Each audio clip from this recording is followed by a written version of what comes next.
Good morning student. मैं श्री दीपचंद चौधरी महाविद्यालय ललितपुर से प्रियंका पुरोहित। आज हम अपने ITI की एम्प्लॉयबिलिटी स्किल की क्लास कंटिन्यू करते हैं। लास्ट 2 क्लासेस में हमने input device and output device दोनों को कवर किया था। देन टुडेज क्लास में हम मेमोरी को कवर करेंगे, है ना। तो सबसे पहले हम जानते हैं कि मेमोरी क्या होता है ना। तो अगर हमें अपने कंप्यूटर में किसी भी चीज़ को स्टोर करना है तो उसके लिए हमें किसकी ज़रूरत पड़ेगी? मेमोरी की ज़रूरत पड़ेगी, ठीक है। तो किसी भी डेटा या सूचनाओं को संग्रहित करने के लिए जिस चीज़ की ज़रूरत पड़ती है वो क्या होती है? मेमोरी। अब जो मेमोरी होती है वो 2 प्रकार की होती है, primary memory and secondary memory. Primary, अब सबसे पहले हम जानते हैं कि प्राइमरी मेमोरी क्या होता है। प्राइमरी मेमोरी को हम प्राथमिक मेमोरी, आंतरिक मेमोरी या इंटरनल मेमोरी के नाम से भी जानते हैं, अब है ना। अब प्राइमरी मेमोरी क्या होती है? प्राइमरी मेमोरी एक ऐसी मेमोरी होती है कि जब हम अपने सिस्टम पे कोई वर्क कर रहे होते हैं तो उतने टाइम के लिए क्या होती है? वो सक्रिय होती है ना। जैसे ही हमारा सिस्टम बंद हो जाता है तो हमारी मेमोरी क्या हो जाती है? डिलीट हो जाती है ना। तो प्राइमरी मेमोरी क्या होती है? सिस्टम पे चल रहे प्रोग्राम या उसकी इनपुट या आउटपुट डेटा को कुछ समय के लिए ही स्टोर करती है। इसकी गति क्या होती है? बहुत तेज होती है।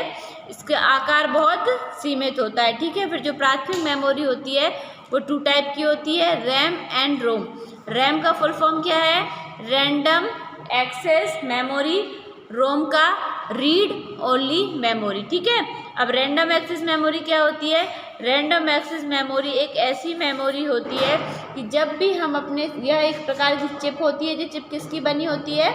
मेटल ऑक्साइड सेमीकंडक्टर से बनी होती है। अब रैम एक अस्थायी मेमोरी है या इसे वोलेटाइल मेमोरी के नाम से भी जानते हैं, है ना। अब अस्थायी क्यों बोलते हैं? क्योंकि जब भी हम अपने सिस्टम में कोई वर्क कर रहे हैं लेकिन अगर अनफॉर्चुनेटली हमारा सिस्टम बंद हो जाता है या लाइट चले जाने के कारण हमारा सिस्टम बंद हो जाता है तो जो भी हमारी मेमोरी है वो क्या हो जाती है? नष्ट हो जाती है ना।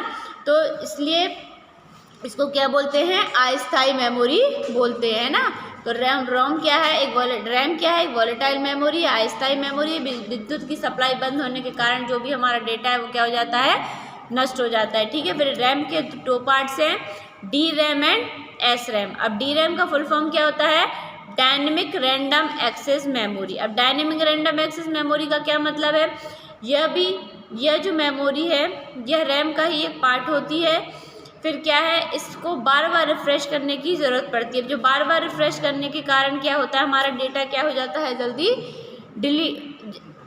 डिलीट, मतलब बार बार नष्ट हो जाता है ना। जितनी जल्दी वो रिफ्रेश होगी हमारा डेटा क्या है? उतनी जल्दी क्या हो जाएगा? नष्ट होता जाएगा। तो इस प्रकार की जो मेमोरी होती है उसकी स्पीड क्या होती है? कम होती है, ठीक है।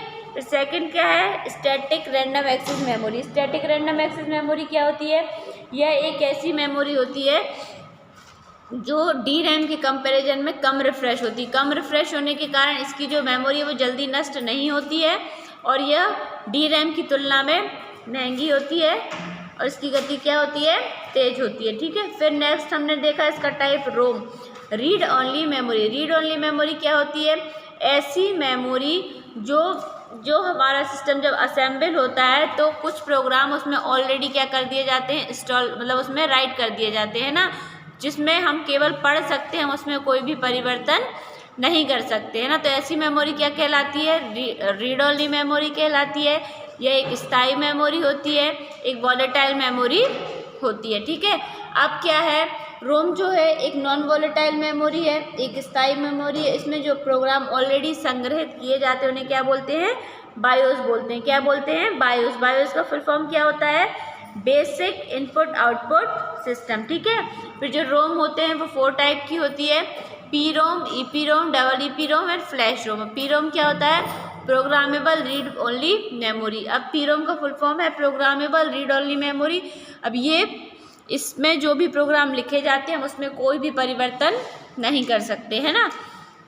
केवल हम उन प्रोग्रामों को पढ़ सकते हैं लेकिन हम उसमें कोई भी चेंजेस नहीं कर सकते। सेकंड क्या है हमारा? EPROM, erasable programmable read only memory. मतलब ऐसी मेमोरी जिन्हें हम परावैंगनी किरणों के द्वारा इरेज कर सकते हैं और उनके प्रोग्रामों में क्या कर सकते हैं? परिवर्तन कर सकते हैं ना। थर्ड क्या है हमारा, double EPROM memory, electrically erasable programmable read only memory. ठीक है, ये EPROM का ही एक पार्ट होती है। ये एक नई तकनीक की मेमोरी है। इसको हम विद्युतीय विधि से क्या कर सकते हैं, इरेज कर सकते हैं ना। फिर क्या है, फ्लैश रोम।